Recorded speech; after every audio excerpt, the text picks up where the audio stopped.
Magandang araw sa inyo mga anak! Magandang araw din. Isa umaga, ano ang una natin ginagawa? Kumanta. Ng ano? Ng pamilya. Ay, galing naman. Sige tayo tumayo. Tayo tayo. Ang ating kanang kamay, saan nilalagay si Yana? Sa kaliwang dibdib. Ayan, galing naman. Kakanta na tayo ng lupang hinirang.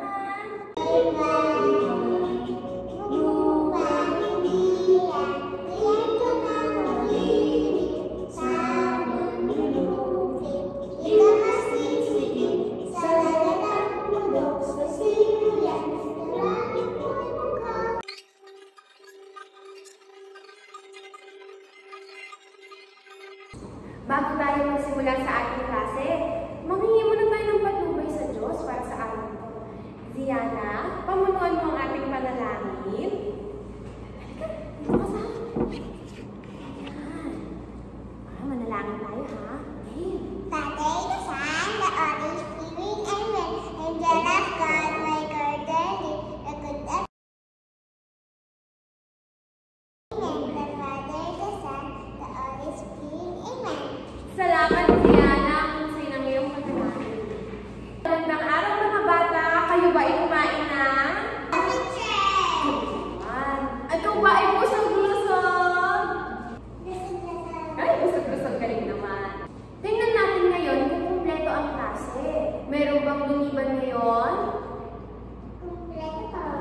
Mahusay dahil walang lumiban sa klase. Gagawin natin ang fish plastic plan. Dito ka sa harap, Zia. Alam mo ba? Di ba? Matuturo sa inyo, teacher. Ganito 1, 2, 3. Spadyak ka. 1, 2, 3. Ganito yung kamay. Fish! Plastic! Gaganon ka, ha? Sige, sabay tayo. 1, 2, 3, go. 1, 2, 3. 1, 2, 3. Ganon yung kamay. Fish! Plastic! Ganon yung kamay. Bibilis pa natin, ha? 1, 2, 3, go. 1, 2, 3. 1, 2, 3. Fish! Plastic! Last na, mabilis pa, ha? Sobrang bilis. 1, 2, 3, go. 1, 2, 3. 1, 2, 3. Fish! Plastic! Yan, nakaraang linggo, nagbigay ako ng takdang aralin sa inyo. Ito yun, no? Ang ating coloring book, di ba? Kasuyo, makinapag sa inyong mga lamesa. Tingnan natin kung tama ang mga sagot ninyo.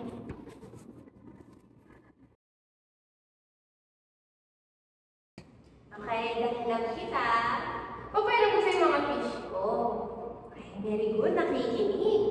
At kapag narinig mo letter F, ang patong mo sa letter. Okay? Very good. Itang-tap mo na. Pakinggan natin yung mga kanta, ha?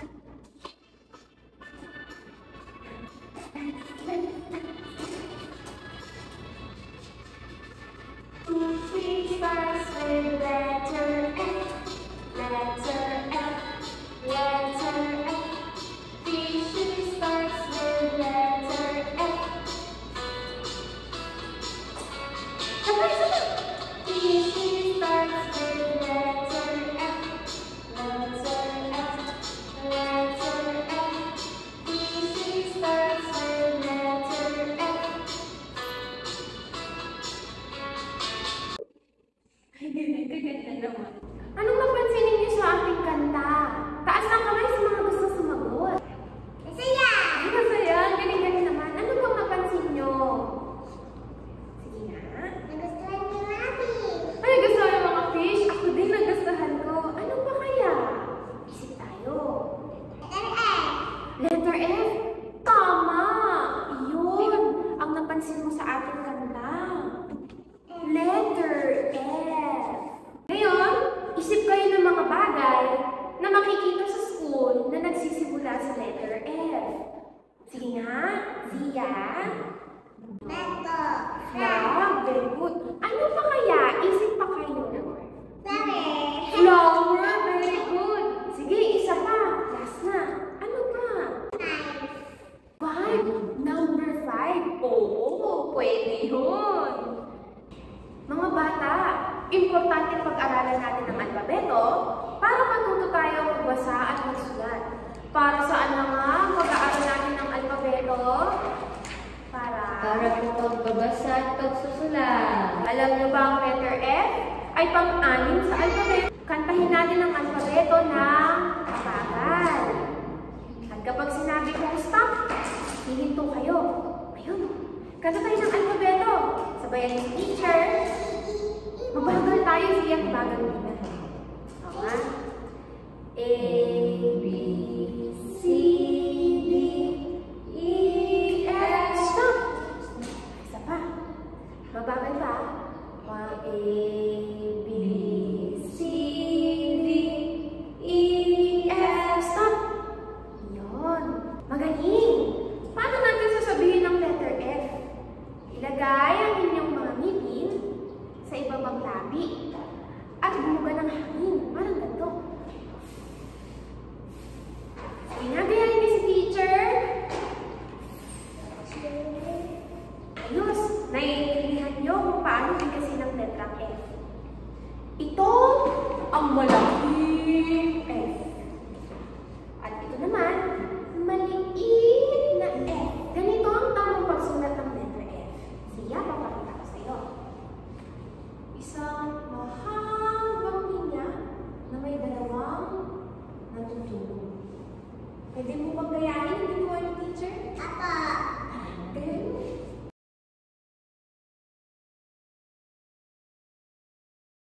O ganito na may maliit na F.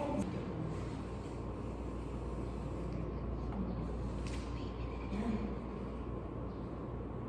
Pababa ang slide, tapos may natutulog. Gayahin mo dito.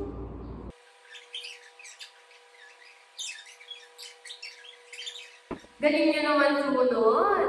Tingnan natin kung talagang natuto kayo.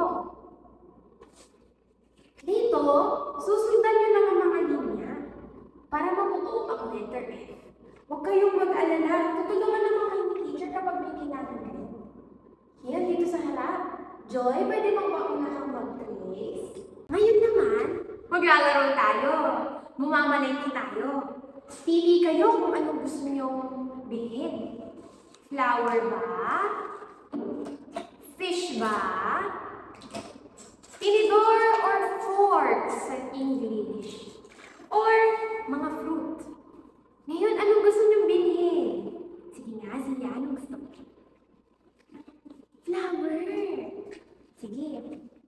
Ako ngayon itindihan. Sabihin mo sa akin, pabili ko ng flower. Sige nga. Sige. Magkano ibibigay mo sa akin? Ito, 20. Ito pa. Thank you. Sige, ano pa gusto mong bilhin? Wala ka na bibilhin? Wala na. Gusto mo fish? Ay, fish. Ilan yung gusto mong fish? Ilan? 5. Sige nga. Bilangin mo nga yung fish. 1, 2, 3. Ilan pa? 4. Ah, sige, kuha tayo lalagyanan. Asan lalagyanan mo, Zia? Katalino naman. Tama ka naman. Tulungan natin ang lalagyanan. May yellow na pwede din, no? Mami, may yellow din, no?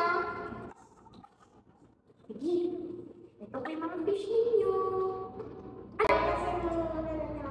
Ah, magluluto ka. Saan mo'y bayad?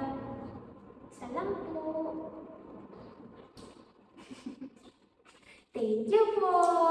Yan. Nakakatuwa naman. Naiintindihan nyo kung paano bumili sa palengke. Ngayon naman, Zia, galing mo yung mga binili mong fish.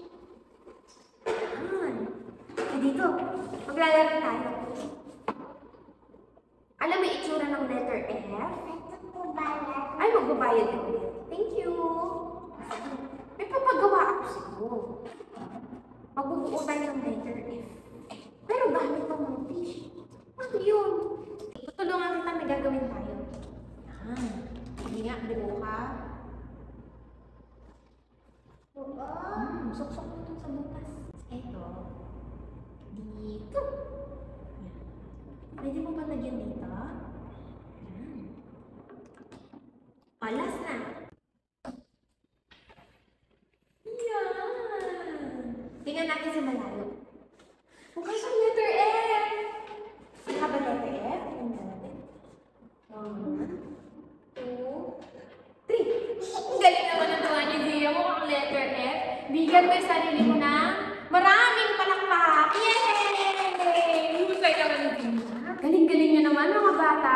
Paano yung upong nakikinig? Okay. Sa tingin nyo, lahat ba ng mga pinamili ninyo nakikita sa palengke? Opo. Ayun, tama. Ano ba ang napamalengke ninyo? Joy, ikaw ang binili mo? Fish po. Oo, nakita ko ngayon. Ano ba kaya nakita mo? Fruits din po. Oo, ano pa? Pork. Ano yung panguli? Flowers po. Galing naman, ang husay sumagot. Paano kapag wala yung letter F sa fish? Maintindihan niyo pa ba ako? Hindi po. Ikaw, Fritz, paano pag tinawag lang kitang Fritz? Ayun na ba yung buong mong pangalan? Hindi na po. Oo, tama. Pag sinabi ko namang flowers, naintindihan niyo ba ako? Hindi po. Last na. Pag sabi kong ish, naintindihan mo po ba ako? Hindi rin po. Ayun, tama. Flower may F. Kaya, kapag walang letrang F, hindi tayo magkakaintindihan. Hindi rin tayo makakabuo ng mga salita. Kaya, para saan na nga ulit ang Oo, ayan ang letter F. Tama. Kaya para saan na nga pag-aaral natin ng alpabeto? Para po matuto magbasa at magsulat, teacher. Tama! Husay mo naman, Joy at Sia. Talagang nag-enjoy kayo, ah! Sige nga, tingnan natin kung talagang matuto kayo. Ano na nga yung letrang to? Letter F po. Zia, dito may papaturo ako sa'yo. Zia, asa dito yung malaking F? Yun! Eh, nasa yung maliit? Yun! Zia, kantayin na natin yung alphabet ulit. A, B, C, D. A, B, C, D, E, F. F. Paano yung F? Sabi mo nga. F. F. F. F. Harap ka dun. F. F. Bilang mamuling gawain, kukulayan niyo dito ang mga bagay na nagsisimula sa letter F. Alam mo, kaya niyo yan. Kaya niyo nga ba? Kaya po.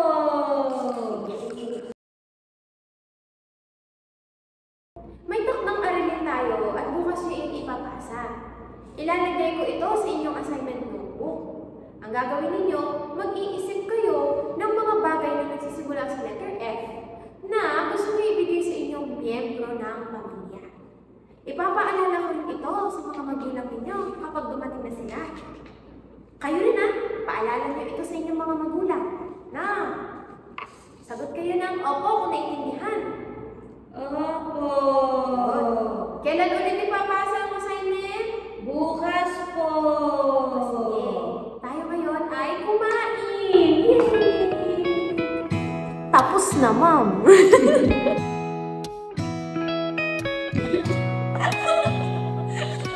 Siya. Mamaya ka lang mag-admit na.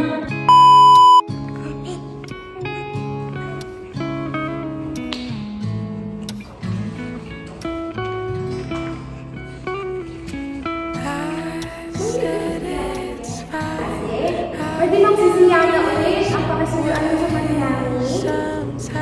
Hindi ulit. Yes, ulit. Papa, kita mo sa akin yung gawa.